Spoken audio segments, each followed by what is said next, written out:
Welcome to Mahima's cooking class. ഇന്നത്തെ വീഡിയോയിൽ beat സ്മൂത്തിയുടെ റെസിപ്പിയാണ്.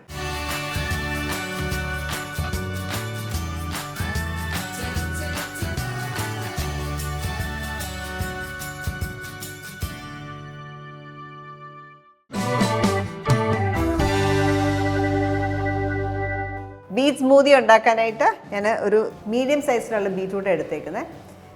മെഷറിംഗ് കപ്പിൽ വേവ് നോക്കിയാൽ 3/4 കപ്പ് ഉണ്ടാവും. ക്ലീൻ ചെയ്ത ശേഷം വേവുകയാണെങ്കിൽ ഒരു 110 ഗ്രാം ഉണ്ട്. അത് ആദ്യം ഒന്ന് വേവിച്ചെടുക്കാം. അപ്പോൾ ഇത് വേവിക്കാതെയും നമുക്ക് ബീറ്റ് സ്മൂത്തി ഉണ്ടാക്കാം.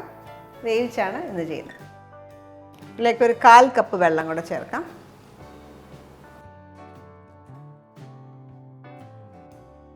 ഇനി ഇത് അടച്ചു വെച്ച് ബീറ്റ്റൂട്ട് ചെറുതായിട്ടൊന്ന് സോഫ്റ്റ് ആകുന്ന വരെ ഒന്ന് കുക്ക് ചെയ്യാം. 5 മിനിറ്റ് കുക്ക് ചെയ്യാം. ചെക്ക് ചെയ്യാം. വെള്ളമെല്ലാം പറ്റി ഓഫ് ചെയ്ത് ഇത് കൂളാകുന്ന വരെ നമുക്കൊന്ന് വെയിറ്റ് ചെയ്യാം. ബീറ്റ്റൂട്ട് എല്ലാം കൂളായി. നമുക്കിത് ബ്ലെൻഡ് ചെയ്തെടുക്കണം.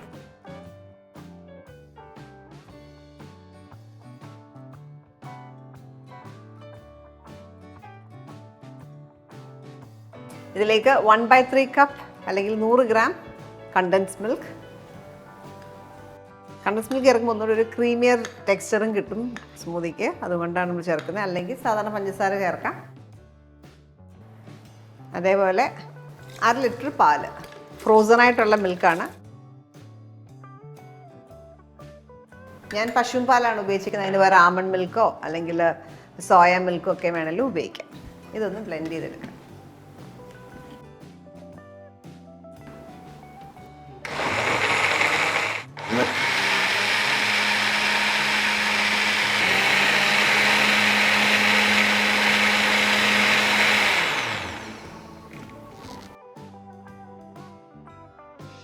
നന്നായിട്ട് ബ്ലെൻഡഡായി. ഇതിനകത്തേക്ക് ഐസ്ക്രീം ചേർക്കാം. വാനില ഐസ്ക്രീമാണ്. നമ്മുടെ പ്രിഫറൻസ് അനുസരിച്ച് 1-2 സ്കൂപ്പ് ഇടാം. ഞാൻ ഒരു വലിയ സ്കൂപ്പാണ് ചേർക്കുന്നത്.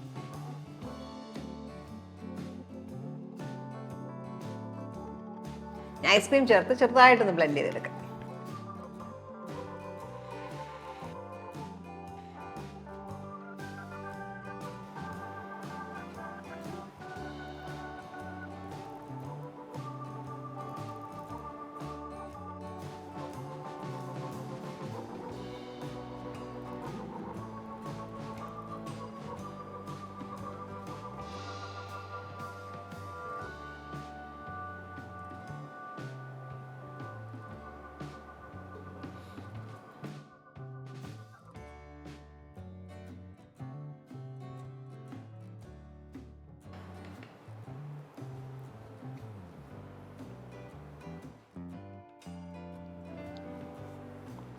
ബീറ്റ് സ്മൂത്തി ഞാൻ വാനില ഐസ്ക്രീം വെച്ചിട്ടാണ് ടോപ്പ് ചെയ്തേക്കുന്നത്. ഈ വാനില ഐസ്ക്രീമും ബീറ്റ്റൂട്ടിൻ്റെ ഫ്ലേവറും കണ്ടൻസ് മിൽക്കും പാലും എല്ലാം കൂടെ വരുമ്പോഴത്തേക്ക് നല്ലൊരു പെർഫെക്റ്റ് ടേസ്റ്റാണ്. നല്ലൊരു ക്രീമി ആയിട്ടുള്ളൊരു ടെക്സ്ചറാണ് ഈ ഒരു ഡ്രിങ്കിനുള്ള. അപ്പോൾ ട്രൈ ചെയ്ത് നോക്കുക. എന്നിട്ട് നിങ്ങളുടെ ഫീഡ്ബാക്ക് അറിയിക്കുക. Thank you for watching Mahima's cooking class.